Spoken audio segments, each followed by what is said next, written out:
Typically, an introduction to a program answers three questions. Who is the speaker? Why should you care about the topic? And why they are qualified to talk about that topic. Gaea is an expert in counseling, psychology, mental health, and human rights. Doug was Ukrainian UN resident director, the highest UN representative in the country, for 4 years. Both of them are Boulder residents. Many of you know that I've been working with Ukrainian orphans for many years, and since 2022, have been running camps every 6 months for 100 to 300 kids at a time. I leave again on August 12th. It's an opportunity for kids to be kids for 1 week of the year, to leave the east and central parts of the country to the relatively safe and quiet southwest part of the country. After 3 or 4 camps, my fellow board members at the nonprofit that I'm a part of realized that many of the kids were showing up on day one with differing levels of trauma. Many were spending 8 hours a day in a air raid shelter, losing friends or loved ones, or simply being in a heightened state of alert for days, weeks, and months on end. Through Doug, I was connected with Gaea, who understood the problems immediately. She and her team of Ukrainian counselors delivered a weekend's worth of introductory trauma counseling to our 20 camp counselors before the next camp. These camp counselors, each of which are responsible for 10 to 15 kids for the week, have day jobs as teachers and first responders. Gaea and her organization taught them to recognize trauma in the children, work with them in the time allotted, refer them for further assistance upon the camp's conclusion, and gave these teachers and first responders the technology that they could use with their students throughout the school year. The lives impacted went beyond the kids at the camp because of Gaea's organization's training. Instead of listing accomplishments, degrees, and reasons to listen to Gaea and Doug, I'll simply attest to the impact that I witnessed on traumatized kids when they showed up on day one and then 7 days later left with smiles and support for the rest of the year. With that being said, please welcome Gaea and Doug.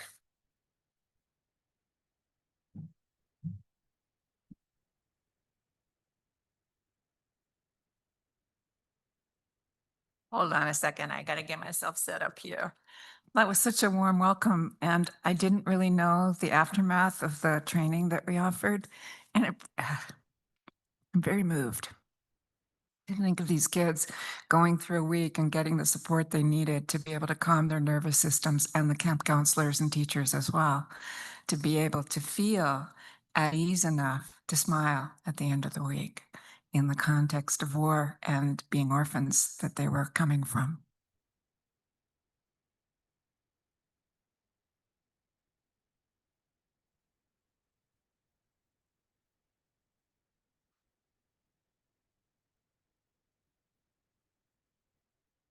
So good afternoon, and thank you. And thank you, Michael, for the kind introduction and for our collaboration. Thank you all for your warm welcome and for the invitation to speak today. It's truly a privilege to be here with you. Rotary clubs worldwide stand for service above self, an ethic that becomes especially meaningful in the face of war, displacement, and collective trauma. You understand the meaning of providing information, promoting high ethical standards, fostering goodwill, and peace in communities at the local and global level. It's an honor to be here with people who care deeply about compassion in action. And that was the title of this talk that Michael came up with, and I thought it was beautiful. Your values are remarkably aligned with my own. I'm a psychoanalyst and a group therapist in private practice in Boulder. And in my humanitarian role, I'm the executive director of the International Institute for Trauma Studies in Ukraine. And also recently given the honor of being a professor emeritus at the university there. But today, I'm not here as an expert, just a human being, a witness, a dreamer. Let me begin with a question. What do we do when we witness suffering we can't fix? Do we turn away, go numb, or do we do something, anything, that can help ease the pain?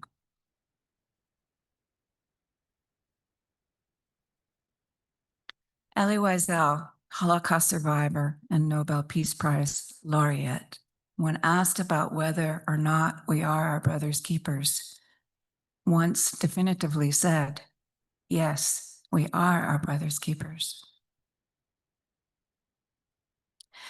He went on to say that in older, times, even within this century, last century, the 1900s, a war could be over by the time you really knew what the impact was.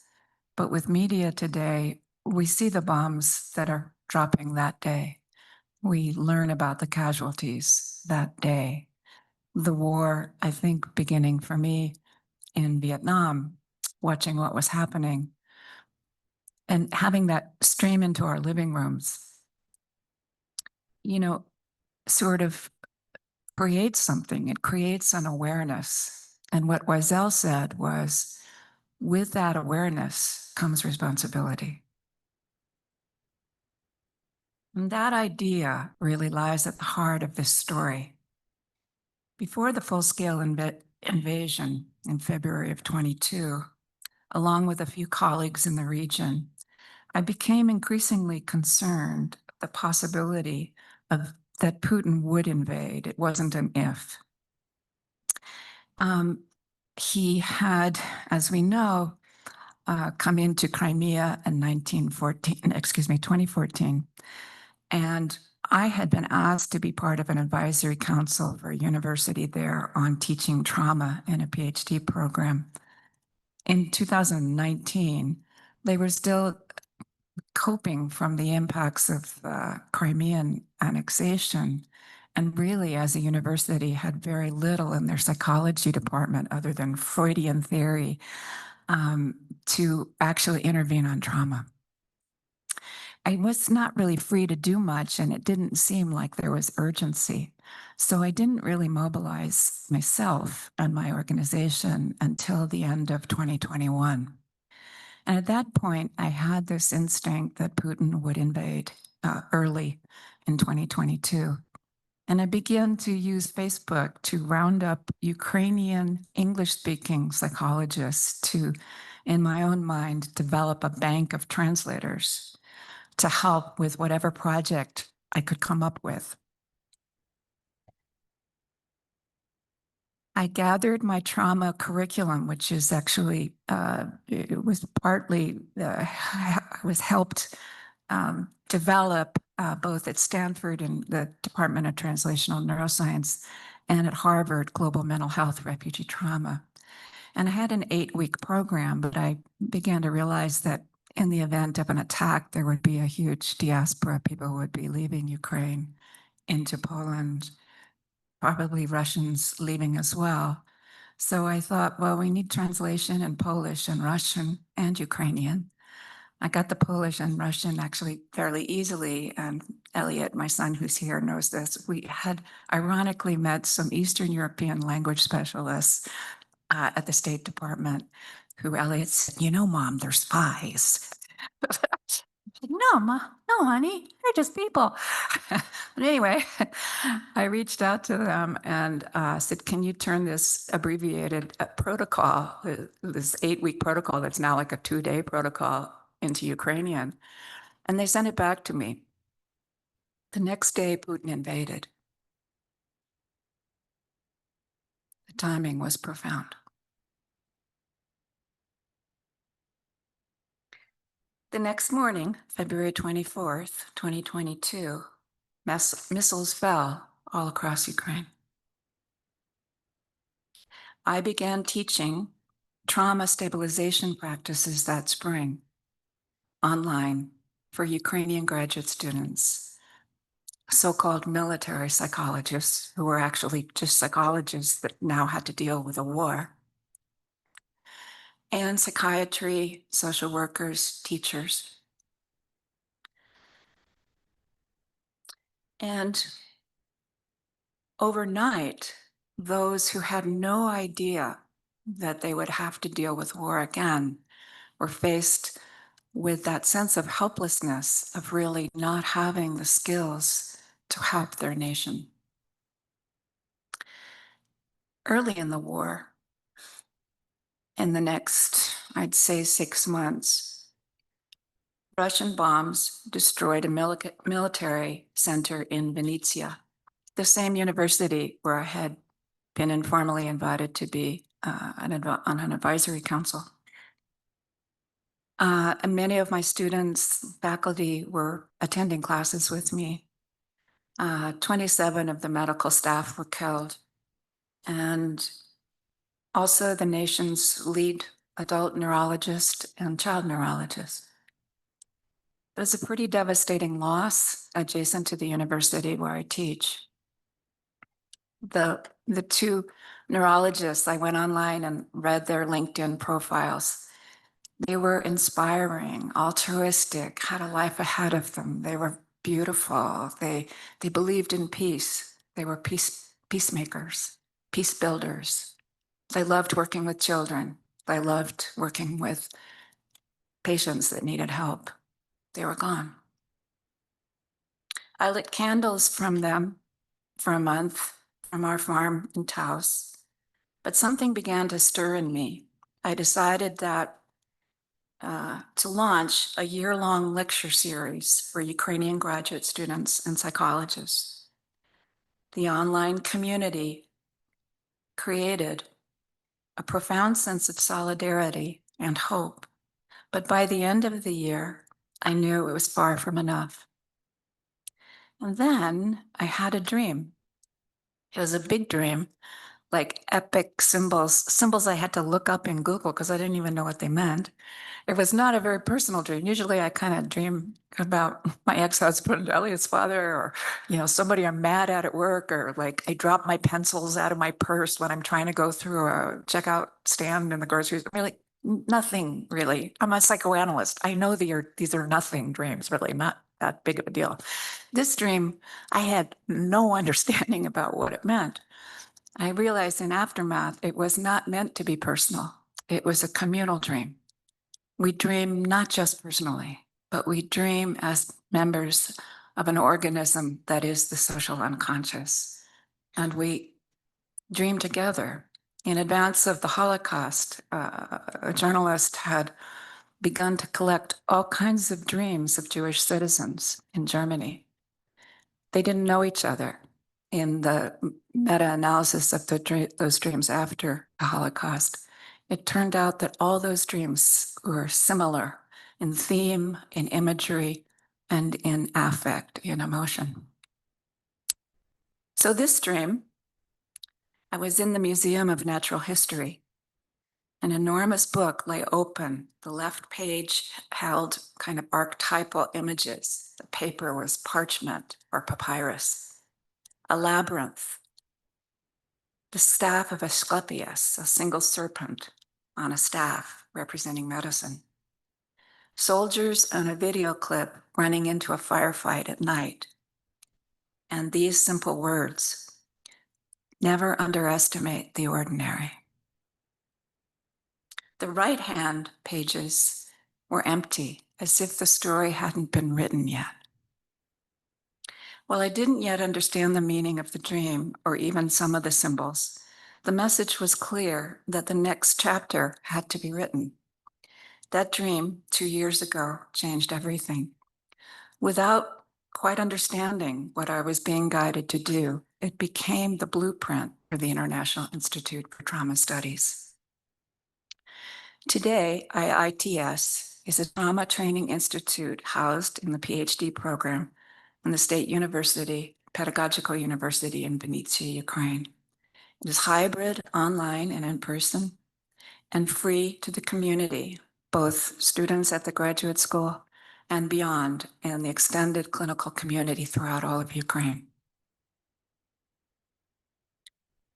In the new outpatient clinic, Balance, which we opened in February on the anniversary of Putin's invasion, we allow graduate students to continue supervised training to offer free individual and group therapy for Ukrainian families, individuals, widows, children, soldiers mobilized and demobilized, amputees, and other communities throughout the nation. All this in the midst of war. Let's be clear, war is not a military conflict. It's not only a military conflict. War is a public health emergency. Today, more civilians than soldiers die in war. Families are separated, homes destroyed, and healthcare systems shattered. Women and children are particularly vulnerable, psychologically, economically, physically, and spiritually. Children absorb the stress of their mothers. Maternal dysregulation directly affects their nervous systems. Without supports, these stress imprints can last into many generations. Multi-generational trauma is a real thing. We are not just treating PTSD. We are attempting to intervene on the grave risk of multi-generational trauma.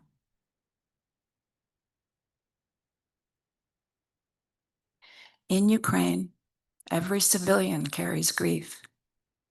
In Russia's recent attacks in retaliation to the brilliance of the Ukrainian military for taking out the planes that can actually drop nuclear bombs, way to go, Ukraine. Not just for you, but for the world. Then the retaliation came, right? And that you don't see that on the news cycle. I was speaking to my wonderful translator, who's also a child psychiatrist, yesterday. And I said, how's the retaliation going? She says, every night there is death, every night. And then she smiled. But we carry on, thanks to this program.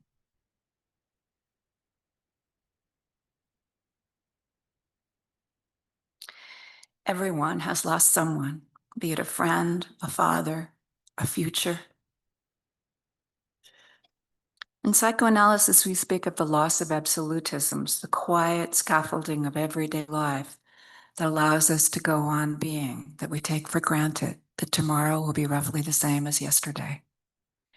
War destroys these scaffolds. You don't know when or if you'll eat or sleep or live. And the missile in the night will destroy your apartment building or kill your grandmother. Our clinicians are not outside of the trauma. They are living through it too.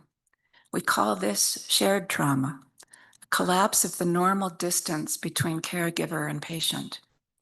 The war enters the therapy room. It lives in the silence, in the body language, in the unspoken. How do you lead a support group in which both the therapists and the participants have spent the night in the same bomb shelter? How do you help a soldier talk about a battle that took your own son's life? You begin by listening, not as a professional, but as a human being. A bridge forms. That's what we mean when we say healing begins, not despite war, but within it. At IITS, we teach group therapy, combat trauma. Last semester, I co-taught that class. We had 700 registered. Grief therapy, ways to work with parents and children and teachers, clinical supervision. After training clinicians, we provide continued group support and supervision for the clinicians.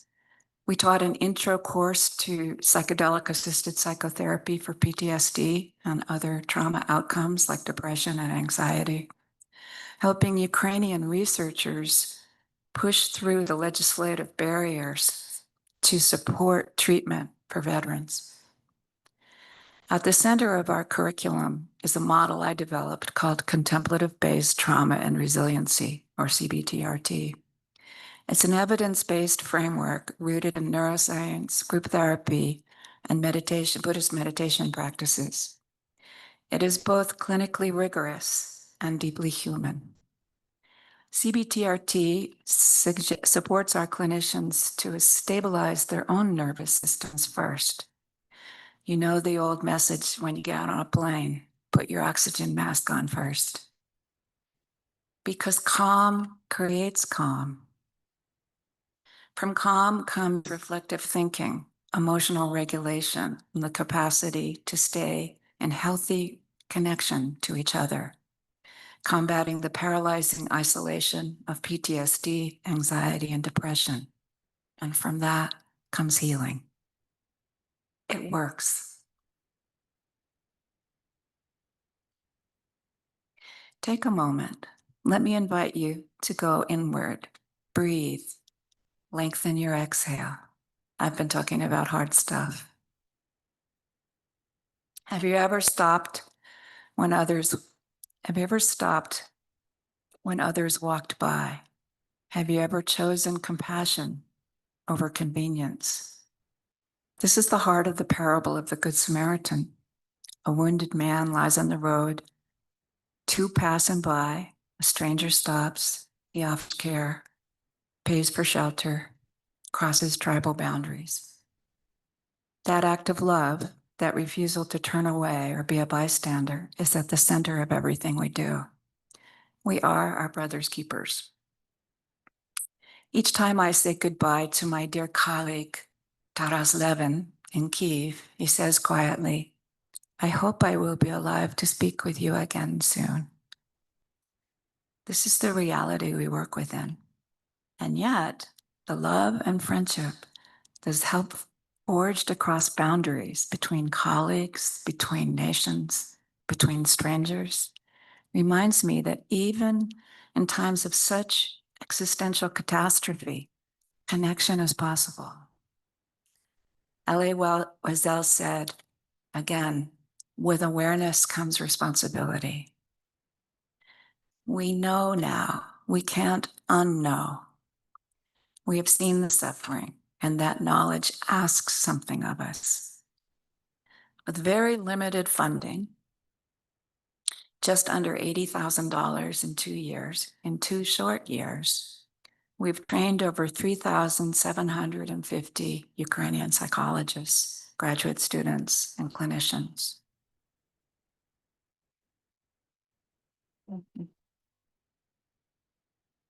In February, thank you for hearing me.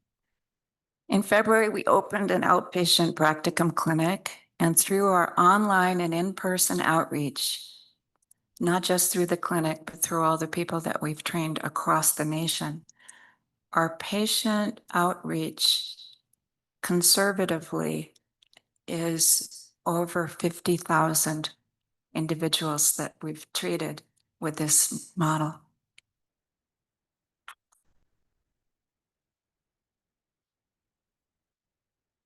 Thank you.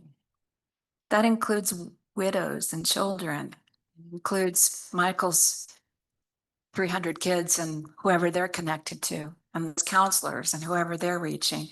Actually, that doesn't include, I didn't include, but that doesn't include, but that's what I'm thinking, how you train this is train the trainer model, and then it goes, it spreads, it goes, it's big. That includes widows and children and mothers and soldiers, mobilized and demobilized, amputees, teachers, clinicians. Our goal is to expand our training program and open more clinics across the nation to expand our patient reach to 5 million. We hold space for grief. We plant the seeds of resilience and calm in a country under siege. We are strengthening the mental health infrastructure at the regional and national levels. We do this because the practice of compassion is a shared responsibility. Healing is a form of fierce resistance to despair and hopelessness. Dignity is a form of resilience, and connection is how we build peace, one nervous system at a time. Have you ever felt the call to do something, not because it was planned, but because it was necessary? That's how this began. I didn't intend to start an institute in a war zone, but the work, I think guided by that dream, opened doors, showed a path, and I listened. And I'm here today because I believe that trauma-informed care in Ukraine is not only possible, it's essential. It's essential for now and for the future. The emotional toll of war will not end with the last missile. It will echo for decades in the bodies and the minds of children, parents, and clinicians. We must not tune out Ukraine because it isn't in the news cycle this week. And believe me, it's not. We must act now with wisdom and compassion. So here's my gentle invitation. If this story moves you and you believe in compassion made real through action, please consider supporting our work in whatever way that moves you. Your support helps Ukraine heal from the inside out and helps intervene on the risk of multi-generational trauma.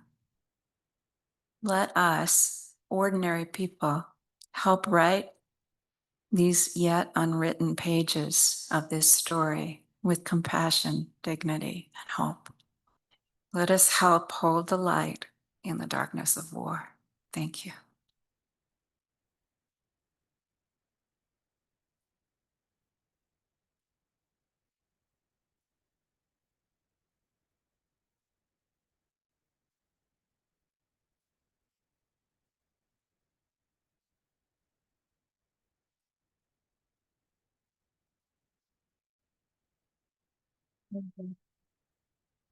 This is one of my biggest allies and my dearest friends. Hi. Here, let me just get up. Thank you, everyone. Greetings, friends. I'm going to be very brief because I know time is limited, but I had two things I wanted to share with you. When the war started, and I lived and worked in Ukraine for 4 years in Kiev, I was the UN ambassador, and I love the country. It's in my heart, it's in my soul. When the war was underway, I said to myself, what could we possibly do? I'm not in the military, and this is not about tanks and bombers, but I realized that Boulder is home to psychotherapists, to people that are very knowledgeable on trauma training. And I was very happy to be able to meet Gaea and to discover that she already has a program that's up and running. And she didn't mention this, but I want you to grasp this. This is all done by Zoom. Why? Because you can't travel to the country. There are no commercial flights. I went there via train from Warsaw. And it's extraordinary to be able to hop on a Zoom call with a translator in Poland doing sequential English-Ukrainian translation with Ukrainian grad students, psychotherapists who are hungry, who are absorbing. Because the United States, for better or worse, has a lot of experience from the wars in Iraq, Afghanistan, Vietnam. And we have a lot to share. And it's exciting to me to see Ukrainians who generally are super smart, super interested in this, absorbing it. And Gaea mentioned, I wanted to give a context. Her combat training class in the previous year had 40 to 50 people. Registration this year, because word got out, went from 40 to 50 up to 700. So this is going viral in Ukraine. It's not just an additional thing, it's extremely important. I had the privilege, October a year ago, of going to Ukraine. I saw what Gaea was doing, and I wanted to go to Ukraine anyhow. And I said, let me go to Vinnytsia. And it was a privilege to see the other side of the Zoom call. And they were like, what? Somebody is really here? This is real? That was so exciting for me, and something you should all know. When I was in Ukraine, when people asked me where I was from, and I said the United States, they almost bowed down and said, thank you. Thank you for everything you're doing. So the support of the United States to Ukraine is deeply felt and deeply appreciated. When I was in Vinnytsia, I visited the classrooms, I met the professors, and another thing to underline, they're not, this program is not training individuals directly. They're building Ukrainian capacity for Ukrainians to help themselves as this moves forward out of the war into peace. While I was there in Vinnytsia, I called on the mayor of Vinnytsia and I said, Mr. Mayor, what would you think about a sister city relationship between Boulder, Colorado and Vinnytsia, Ukraine?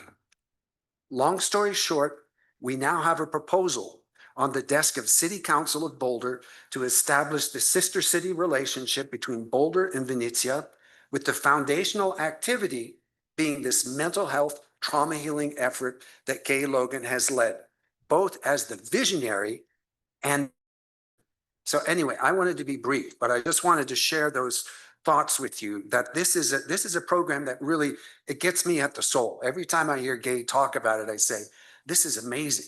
And this will be the foundational activity of the new sister city between Boulder and Vinnytsia.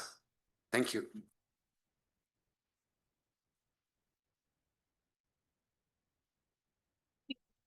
Now, I believe there's a few moments for comments, Q&A, whatever you might like at this point. Yes, we have approximately 7 minutes.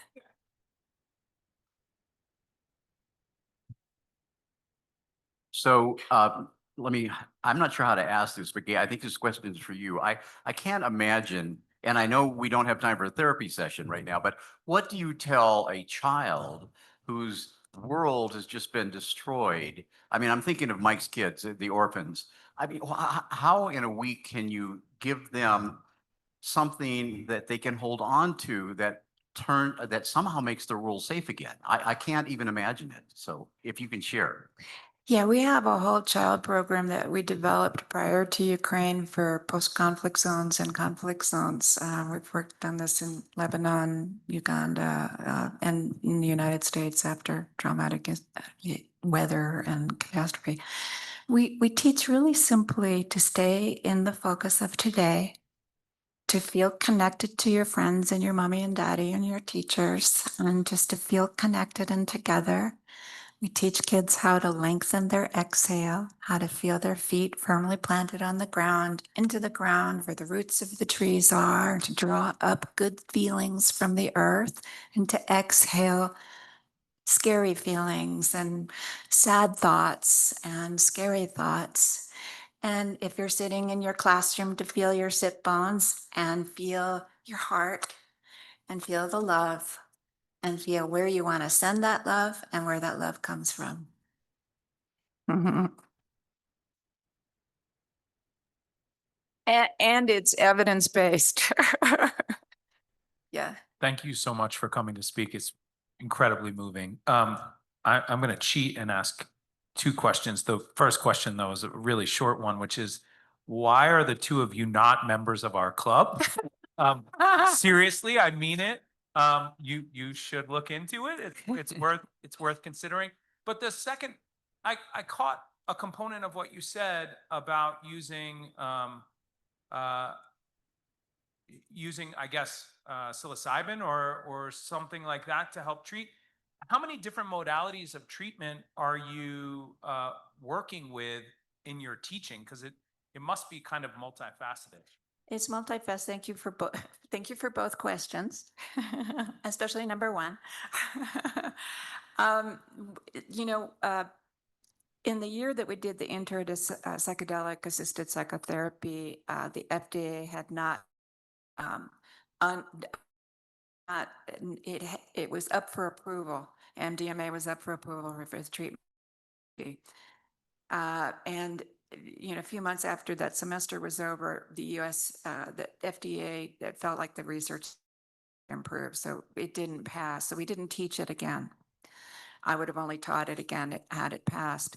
But what we did was we connected with Ukrainian researchers in the diaspora in Canada, Amsterdam, and Spain, and with Vlad Matrinsky, who's the main ketamine research, are in the middle of doing clinical trials right now. And so we offloaded the psychedelic component. We served a really important function because with it being a state university that was supporting this class with the, in like post-Soviet Ukraine, is education's pretty conservative. So the fact that we even got like a class like this approved by the president of the university, she's like, you do whatever you want, honey. Just do it fast, you know. Literally, I got permission to do it on January 15th. It's like 2 years 2 years ago, January 15th. No, excuse me, June 15th. And she said, you have total green light. Just start on September 4th. So I had to come up with an institute in 5 weeks. We haven't done that class again. We've replaced it with a permanent principles of group psychotherapy class and let the researchers do that. The whole idea is to give this all back to Ukraine. They needed more training in the here and now in group therapy because group is the modality that's most important in terms of communal trauma. Great. I think we have time for one more question. As you may know, dogs are essentially colorblind, but the colors they see best are yellow and blue. And my question is there an active program in Ukraine of therapy dogs, particularly emotional support animals? And if there is, what's happened to that during the war? It's a really good question. I know that Ukrainians love dogs and cats. They particularly love cats. They're crazy about cats. In fact, a lot of times when I'm teaching a class, there's cats on the Zoom screen. I think that naturally cats are their therapy animals. But in terms of an organized program, I bet there are in Kyiv. I can find out about it for you. I'm sure that the war has disrupted this, but I see no reason why it shouldn't be strengthened. Natalia online may be able to answer Hey, and that. Doug, we have a tradition here at Boulder Rotary that Boulder Rotary gets the last word. And first of all, I want to thank you both for talking to us today. And I also want to say it seems totally illogical to me to suggest that I'm going to have the last word because we're only at the beginning, I hope. Beyond that, I just want to reflect a little bit. Doug, you were there in 2000, 2004, I believe, Correct, yes. with the UN. And during that time and for many years, it was the UN and other organizations whose initials I won't name at the moment, who were very active in working in Ukraine, oftentimes working through nonprofits. At this point, it's nonprofits, I think, that are starting to carry much more of the load. Your nonprofit, Andy's nonprofit, Mike's nonprofit. And one comment you made about Ukrainians being super smart.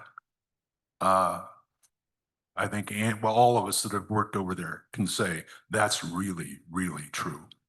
They're a intelligent and devoted people. And what you're doing to assist in the post-traumatic, hopefully someday post-conflict situation is remarkable. I've not had a chance to go to Vinnytsia, but I know about it. It's right on the edge of the conflict, and hopefully will not be drawn further into the conflict. I hope that your work, certainly the work that Gaea and your group is doing, will continue. I'm very intrigued about your proposal, Doug. I think it's something that the city ought to consider. Thank you. Among the nonprofits that do work around the world is Rotary. And we've done a number of huge projects around the world. Probably the most, I won't say the most important, but the most well-known is the work to eradicate polio. And in your honor, Boulder Rotary will donate 100 doses of polio vaccine to the polio eradication campaign. And hopefully we can get over that line. It seems to recede every time we take a step forward. It just keeps moving. We're this close. And hopefully with your 200 doses, we can make a difference. Thank you.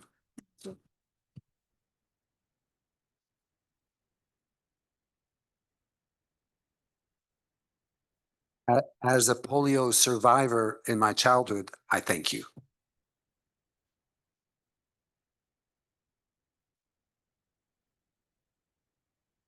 Thank you again.